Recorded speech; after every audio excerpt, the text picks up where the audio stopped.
है ना। तो पिछले लेक्चर में हमने इक्वेशन की थी, इक्वेशन ऑफ मोशन। क्लियर? कौन सी इक्वेशन ऑफ मोशन की थी? Equation of motion first equation. आज हम करेंगे इक्वेशन ऑफ मोशन सेकंड। मेरा नाम है प्रीत कुमार, आपका साइंस टीचर। तो आज हम करने वाले हैं इक्वेशन ऑफ मोशन सेकंड। ठीक है, चलो शुरू करते हैं। तो पिछले लेक्चर में आप एक इक्वेशन कर चुके हैं, ये वाली इक्वेशन मैं लिख देता हूं, याद आ जाएगी आपको। u प्लस ए टी, इसको याद रखिए, इसका यूज होगा। ठीक है, तो इसलिए इसको याद रखें। तो हमें पता है कि भाई एक्सेलरेशन जो है क्या होती है, एक्सेलरेशन क्या है?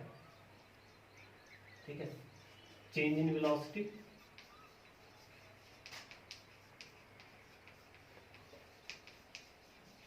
Change in velocity time taken with respect to time taken. अगर सिर्फ वेलोसिटी की अगर मैं बात करूं, अगर मैं वेलोसिटी की अगर बात करूं तो क्या होता है? वेलोसिटी डिस्प्लेसमेंट बाय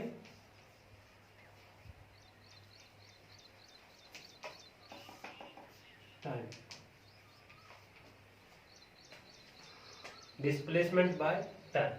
तो हमारे पास वेलोसिटी का फार्मूला है, एक्सेलरेशन का फार्मूला है, हमने ड्राइव भी किया है कि एक्सेलरेशन कैसे यूज होता है, ये कहाँ यूज होता है। क्लियर? तो हमारे पास वेलोसिटी v किसके बराबर है? d by T. ठीक है, और इसको s बाय टी भी कहा जा सकता है। क्लियर? लेकिन अगर मैं एवरेज वेलोसिटी की अगर बात करूं, अगर मैं एवरेज वेलोसिटी की अगर मैं बात करता हूं तो किसके बराबर आएगा? Final velocity, sorry initial velocity plus final velocity. थोड़ा सा स्पेस देकर लिखता हूं। तो अगर मैं एवरेज वेलोसिटी की बात करूं तो एवरेज वेलोसिटी क्या है? Initial velocity, initial velocity plus final velocity divide by 2। Clear? तो एवरेज वेलोसिटी और फाइनल वेलोसिटी, तो इसी एवरेज वेलोसिटी को ऐसे भी लिखा जा सकता है, ऐसा लिखा जा सकता है क्या? टोटल डिस्प्लेसमेंट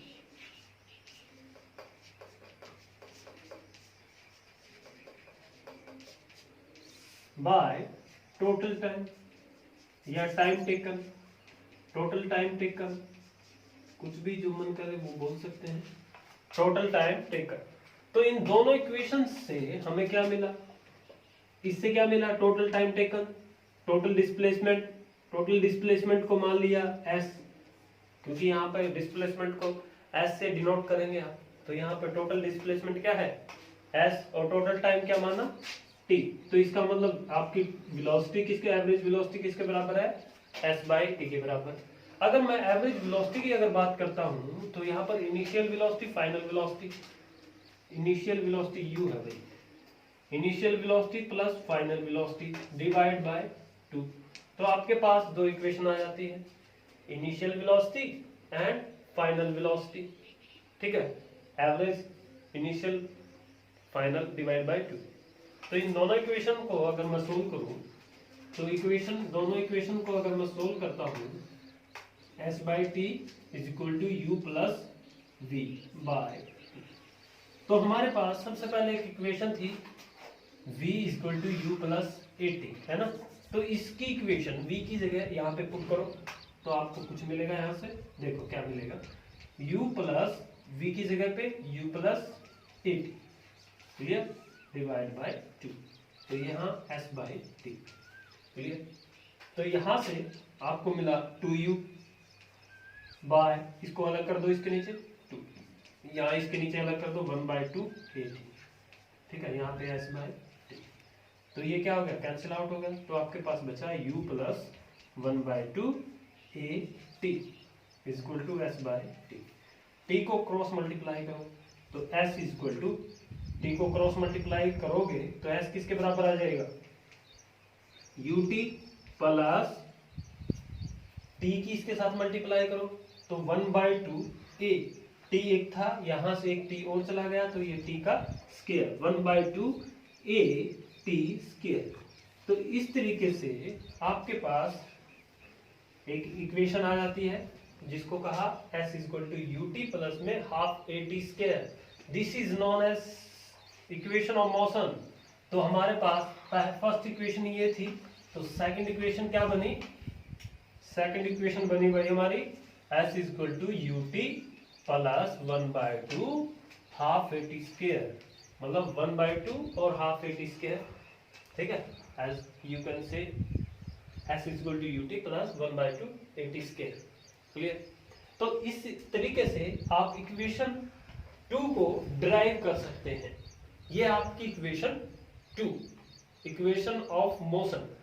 ठीक है, सेकंड इक्वेशन जहां पे एक्सेलरेशन यूज हो रही है। इसी को हम ग्राफिकल मेथड से भी कर सकते हैं। कैसे करेंगे देखो, एक बार उतार लो इसको एक बार। ठीक है, तो रफ कर देता हूं, वीडियो को पॉज करके आप उतार सकते हैं। ठीक है,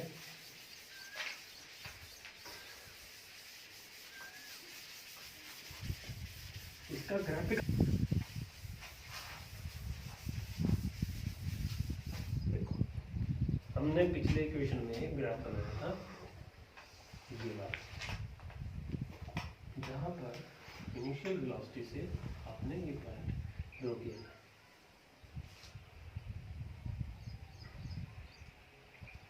ये इनिशियल वेलोसिटी है, ये फाइनल वेलोसिटी है, ये टाइम इधर टाइम आ जाएगा। ठीक है, टी जिसको कहा आपने। ठीक है, और इधर आ जाएगा आपका वेलोसिटी। ठीक है, ठीक, इनका नाम रख देता हूँ ए बी सी, ये पॉइंट यहाँ रख देता हूँ सी, ये ओ पॉइंट है, ओरिजिन जहाँ से शुरू होता है इसका नाम रख दिए डी। ठीक है, वही यूनिफॉर्म तरीके से ये बढ़ रहा है ना। तो यहाँ से आप जब ये ग्राफ ड्रॉ करोगे तो ऐसे करके ग्राफ ड्रॉ कर सकते हो, ये यूनिफॉर्मली इंक्रीज हो रहा है। ठीक है, तो एक्सेलरेशन बढ़ रहा है ना। तो हम बात कर रहे थे यूनिफॉर्म। तो हमारे पास जब ये एक्सेलरेशन चेंज हो रहा था तो हमारे पास इतना सारा एरिया शेडेड हुआ, मतलब इतना एरिया हमारे पास आया जो कवर किया गया। ठीक है, तो हमें क्या निकालना है, इस शेडेड एरिया, ये शेडेड एरिया निकालना है जहां पर दो एक चीज बन जाती है ओ बी ए सी, एक ट्रेपेजियम जैसी शक्ल की बन जाती है। तो इस ट्रेपेजियम में दो चीजें ऐड हो रही हैं, एक तो ये पोर्शन ऐड हो रहा है ओ बी डी सी, या ऐसा भी कह सकते हैं ए बी सी।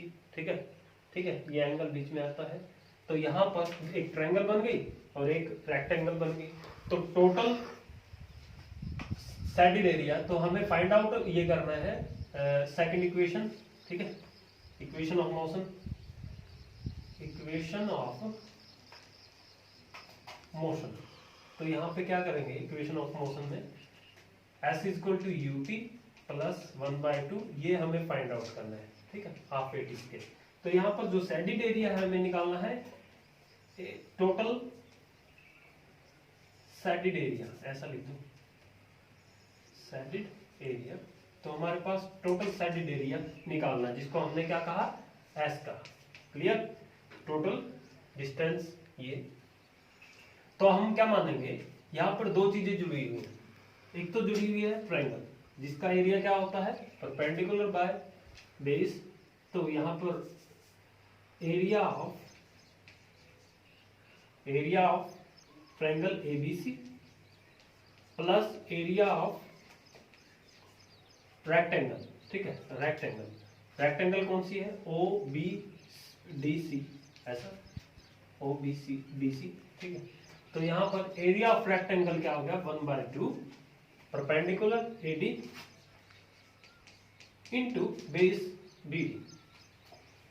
तो इस तरीके से आप ये कर सकते हैं। और area of O B D C, rectangle का एरिया होता है लेंथ इंटू ब्रेड्थ। लेंथ कितनी है ओ सी इंटू ब्रेड्थ कितनी है सी डी। तो बस आपको इनकी वैल्यूज पता होनी चाहिए, then we can solve easily. तो 1/2 इंटू AD क्या है, AD क्या है, AC minus CD, AC minus CD। तो AD क्या है, AC माइनस CD, तो आपके पास ये बचा, क्लियर। और इंटू BD, BD क्या है, ये वाला। तो ये आपको दिख रहा है कि BD क्या है, time taken during the process, कि आप इतना टाइम, BD इसके जैसा ही है, तो मतलब इतना टाइम, T टाइम, क्लियर। तो यहाँ पे T आप सीधा लिख सकते हैं, प्लस OC क्या है, OC भी वही चीज है, टाइम टेकन, है ना, एक्सेलरेशन जब बढ़ा तो ये भी OC भी क्या है, टाइम टेकन है। CD क्या है, अब ध्यान से देखें, इनिशियल पॉइंट 0 से U तक गया, तो मतलब ये वेलोसिटी इतनी ये डिस्प्लेसमेंट क्रिएट हुई, तो किस वेलोसिटी की वजह से क्रिएट हुई, इनिशियल वेलोसिटी, और वो इनिशियल वेलोसिटी क्या थी, U, मतलब 0 से शुरू होकर U तक, तो मतलब ये U ही रहेगा, तो यहाँ पर U। तो इस तरीके से 1/2 इंटू AC क्या है, फाइनल वेलोसिटी, कैसे, 0 से लेके फाइनल U तक, यहां तक लिख दो इसको, ठीक है, ये वाला पोर्शन। तो आप क्या कहेंगे, 0 से लेके V तक, सॉरी V तक, तो 0 से लेके V तक, क्लियर। तो यहां पर AC की वैल्यू क्या है, 0 से AC V minus CD by CD क्या है, initial velocity U into T plus UT, ठीक है। तो यहां पर हम क्या करेंगे, हमारे पास एक इक्वेशन होती है, फर्स्ट इक्वेशन यहां लिख देता हूं मैं, V equal to U plus AT। तो यहां से U को इस तरफ लेके आओ, V minus U equal to AT। तो यहां ध्यान से देखो क्या है, V minus U, final minus initial, final velocity minus initial velocity, आपके पास ये एरिया बच जाएगा, ये डिस्प्लेसमेंट क्रिएट हो जाएगी। तो ये क्या है, V माइनस U, किसके बराबर, AT के बराबर। यहाँ पुट करो 1/2 AT इंटू ये ऑलरेडी T था एक, प्लस UT। तो ये आपके पास आ जाता है 1/2, ये क्या आ गया, AT square plus UT which is equal to S। तो इस तरीके से you can find out the second equation, S is equal to UT, इसको डिस्प्लेस कर दिया मैंने थोड़ा सा, UT को इस तरफ, इसको इस तरफ, 1/2 AT स्क्वायर, ठीक है। इस तरीके से आप equation, second equation of motion आप फाइंड आउट कर सकते हैं। तो ये था आपकी सेकंड इक्वेशन। तो दोनों तरीके से, ग्राफिकल भी और बिना ग्राफ के, आप इक्वेशन को ड्राइव कर सकते हैं, क्लियर। तो आज के लिए सिर्फ इतना ही, बाकी मिलेंगे हम अगले वीडियो में आपकी थर्ड इक्वेशन के साथ। Till that time take care.